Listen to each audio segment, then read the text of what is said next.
we're back, and I'm happy to say that we're back. Not really much of an intro, because, I'm not good at intros, so I'm making someone else do it for me. Probably not. Yeah, I'm just not sure that I want to do. That I want to. Angry face. Okay, Chan, we're not giving up so easily. Then maybe. There's still a chance you'll come around. Dot dot dot. Come on, we could really have fun. We could play more Risk, and maybe one day you could. 1 second. Maybe one day you could beat me, unless we graduate before that. Ugh. Deafening noises. Be back. I'm gonna take a drink of water. Okay, back. Um. That doesn't make me feel any less reluctant about joining you now. That's a thought. Wahaha! Surely you're not that horrible at board games. Maybe we can play a game you know then. To give you a handicap. I might have said that just to make me feel better after all.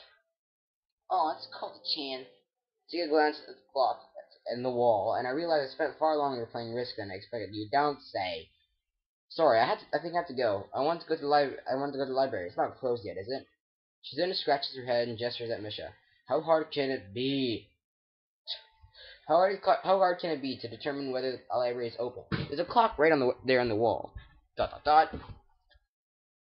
It should be, unless the librarian is at. It should be, unless the librarian is absent. Stop staring with those puppy eye looks. I think you're right, Jan. We think the library is open. We. It's on the second floor. Can't miss it. You want us to show you there it is? No thanks. It's okay. I'll see you tomorrow. Bye bye. The ugly painting. One flight of stairs. Oh god. One flight of stairs up and I run into problems. The second floor hallway is carbon copy of the third floor one. Wide, of course, and plain like only hallways can be. Like what? Like yeah, okay. The problem is that the library's whereabouts are not as easily determined as one would think. The classrooms are marked with signs stating which class they belong to, but then there's a plethora of other unmarked rooms. Is the library one of them, or is it just somewhere down the hall? Wait. I've been on a ladder and choose my direction at random. After I turn around the corner, an unmarked door draws my attention because it's not closed. It's not open either, though just barely ajar so that I can see it's open and nothing else. It would make sense for the library door to be invitingly open, and while this one is not quite, it's good enough. At the very least, it means that someone's inside, and I can ask for directions, no matter how embarrassing that is. I gingerly push on the center of the door with my fingertips, every muscle in my arm ready to pull back at any moment's notice. The feeling of being an outsider to this school can't be shaken from my mind. So much so that I instinctively fear doing something wrong by entering. Now that's creepy. The door slowly creaks as if groaning from a deep sleep, though is much easier to open than I had anticipated. Leaning over and poking my head ever further inside to gain sight of the room as fast as possible, the meek "hello" on my lips is quickly snatched away. Whiteness. And then the beautiful blind girl shows up. Dot dot dot. This is not what I was expecting. I mindlessly let the door open to its full extent, taking in the sight of the solitary figure taking center stage in otherwise abandoned room. The situation steals my voice, leaving me standing at the doorway staring at the beautiful girl.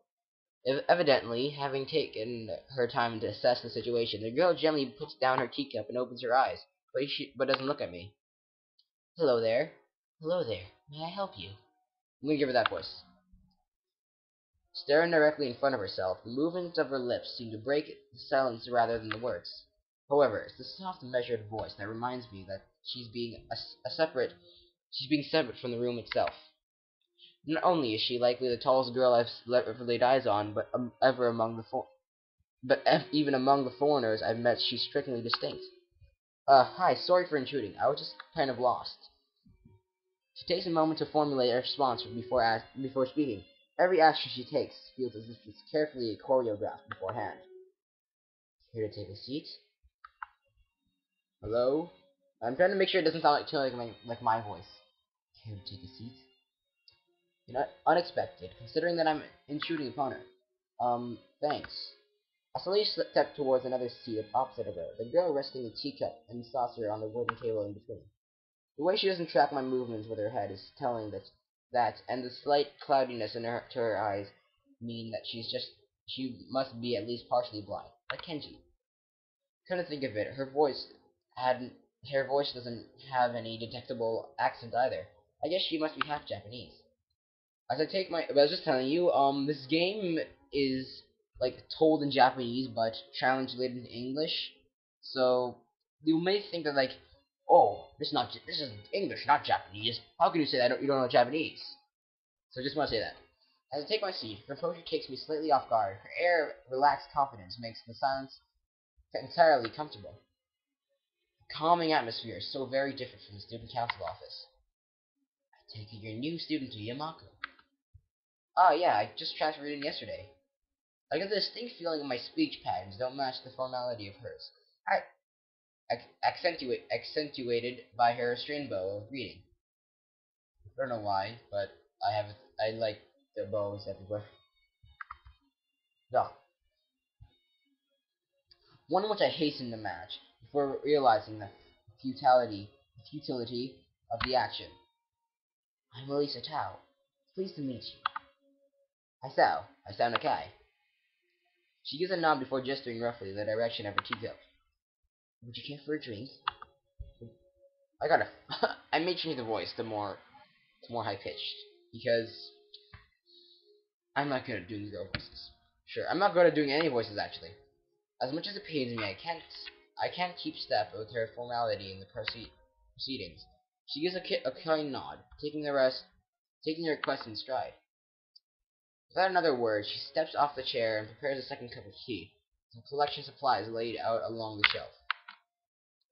A brush here, a brush there, the left hand often lightly touching the side of whichever container she's pouring into. This seems to be a process she's followed dozens of times before. As I lean sideways to see around her back, she seems to use her long, dainty finger to measure the right amount of water in the cup.